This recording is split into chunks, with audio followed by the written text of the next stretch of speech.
એ વાત સાચી છે કે ગુજરાતમાં ભૂતકાળમાં બધા મુખ્યમંત્રીઓ ડાંગ જેટલી વખત ગયા હશે એના કરતા વધારે વખત હું ગયો છું.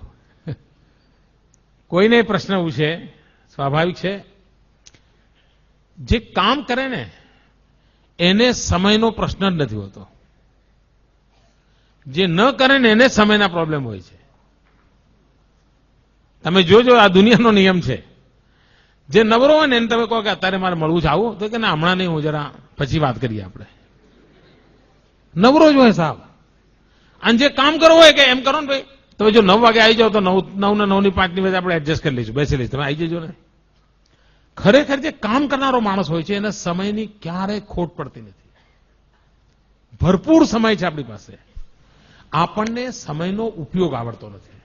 વિદ્યાર્થી મિત્રોને મારી વિનંતી છે કે જો તમને શક્ય હોય તો બેન્જામિન ફ્રેન્કલિનનું જીવન વાંચજો. એ અમેરિકાના રાષ્ટ્રપતિ હતા. આમ તો જીવન ચરિત્રો વાંચવા જોઈએ, પણ એમના જીવન ચરિત્રના અંદર વિશેષતા છે. એમને પોતાને શું થતું, કામ બહુ કરે પણ લોકો ફરિયાદ કરે કે તમે આ નથી કરતા, તમે મળતા નથી, તમે એટલે પછી એમને થયું કે હાડું આટલું બધી મહેનત કરું તો એમ મને તો ફરિયાદો જ આવ્યા કરે છે. એટલે એમણે અભ્યાસ ચાલુ કર્યો પોતાનો અને એક ડાયરી બનાવી અને એમાં એમણે લખ્યું, ભાઈ કરવા જેવા કામો કેટલા કર્યા, ન કરવા જેવા કામો કેટલા કર્યા, ન કરું તો ચાલે એવા કામ કેટલા કર્યા, કરીએ તો એ ઠીક ને ના કરીએ તો ઠીક એવા કામ કેટલા કર્યા. અને પછી ટીકમાર્ક કરવા માંડ્યા. સોમવારે જેટલા કામ કર્યા બધું ટીકમાર્ક કરે. અઠવાડિયા પછી એમણે જોયું કે કરવા જેવા કામ ઓછામાં ઓછા કર્યા હતા અને ન કરું તો ચાલે એવા બધા જ કર્યા હતા. કારણ આપણને જ ખબર નથી હોતી કે હું આ ન કરું તો ચાલે ભાઈ પછી કરી જવાય તો ને, પણ આપણે નક્કી નથી કરતા, પ્રાયોરિટી નક્કી નથી કરતા. અને આ જો સહેજ આપણે ટેવ પાડી દઈએ કે કરવા જેવા કામોમાં કોઈ કોમ્પ્રોમાઇઝ નહીં, તો તમે જોજો તમારા બધો સમય ઉપજાઉ થઈ જશે, એમાંથી કંઈ ને કંઈ આઉટપુટ મળ્યા કરશે. બીજું, કેટલાક લોકો એમ કહે છે ખૂબ કામ કર્યું એટલે થાક લાગ્યો. આ ખોટી વાત છે. ખૂબ કામ કરો એટલે થાક જ ના લાગે. ખૂબ કામ કરો એટલે સંતોષ થાય. તમને સાહેબે હોમવર્ક આપ્યું હોય, બધાને આપ્યું હોય, પણ જો પૂરું કરો એટલે કેવું હાશ એવું થાય છે કે નહીં? આ સત્ય છે. અને બાકી હોય તો મમ્મી હું દૂધ લેવા નહીં જાઉં, મારું લેસન બાકી છે. મમ્મી હું નાના ભાઈ નહીં રમાડું, મારું દૂધ બાકી છે. અરે મમ્મી તું રેડિયો બંધ કરને, મારું લેસન બાકી. એવું ચાલે ને ઘરમાં, કારણ કામ બાકી છે. ખરેખર કામ કર્યાનો થાક હોતો જ નથી, કામ કર્યાનો સંતોષ હોય છે. અને જીવનમાં તમે જોજો કોઈ દિવસ કામનો થાક લાગે જ નહીં. આ ખોટું ભ્રમ છે. બહુ કામ છે, થાકી ગયો. કાં તો પછી તમે ન કરવાના બધું કરતા હો તો થાકી જતા હો. અને તેથી સમયનો ઉપયોગ કેવી રીતે કરવો, સમય બરબાદ ન થાય એના તરફ આપણું ધ્યાન હોવું જોઈએ.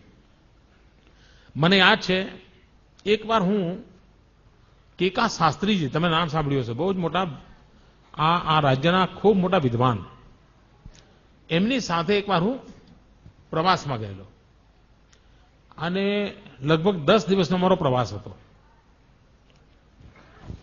અને મને એમ કે આ વડીલની સેવા કરવાનો મને અવસર મળ્યો છે, એમની સેવા કરું. એ વખતે એમની ઉંમર લગભગ 85-90 ની આસપાસ તો હશે. એ ગુજરી ગયા હતા, એમની ઉંમર 102 વર્ષ હતી અને આપણે એમની શતાબ્દી ઉજવી હતી. એમણે 250 કરતા વધારે ગ્રંથો લખેલા હતા. તો મેં એમને 10 દિવસ બરાબર ઓબ્ઝર્વ કર્યા. તમને આશ્ચર્ય થશે, એમણે શબ્દકોશ લખ્યો છે, ગુજરાતી શબ્દકોશ. માનો કે રેલવે ફાટક હોય અને રેલવે ફાટકમાં અમારી ગાડી ઉભી રહી હોય તો આપણે શું કરીએ? ઉભા રહીને નીચે લટાર મારીએ, યા ત્યાં સિંગ ચણાની લારી હોય તો ત્યાં જઈએ, ક્યાંક ટમેટા મળતા હોય તો એ જઈએ, એવું બધું કરીએ ને. મેં જોયું કે જેવી બસ ઉભી રહી નથી કે પોતાના થેલામાં ચોપડો કાઢ્યો નથી, તરત આમ લખવાનું ચાલુ જ કરી દે અને ફરી પાછી ફાટક ખુલે અને બસ ચાલે પછી અમને મૂકી દે. મને એમ થાય કે આ માણસ સમયનો કેટલો બધો ઉપયોગ કરે છે. રાત્રે ક્યાંય પહોંચવાનું હોય, ધર્મશાળામાં ઉતરતા તો હું એમના માટે કે પથારી લેવા જઉં, એ પહેલા તો એ પોતાનું જે થેલો હતો એનું ઓછું કરીને સુઈ ગયા હોય. મારે એમને રાત્રે ઉઠાડવા પડે, કશું નહીં, કોઈ અપેક્ષા જ નહીં.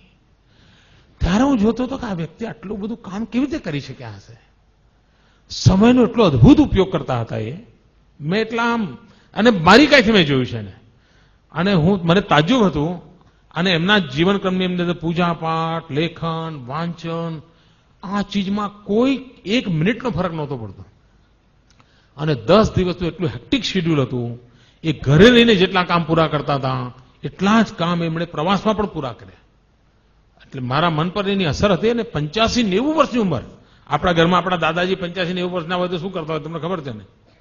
આ 85-90 વર્ષની ઉંમરે અને 103 વર્ષ જીવ્યા હતા. જીવનને કેટલું પરફેક્ટ એમણે રાખ્યું હશે એનો તમે અંદાજ કરી શકો છો.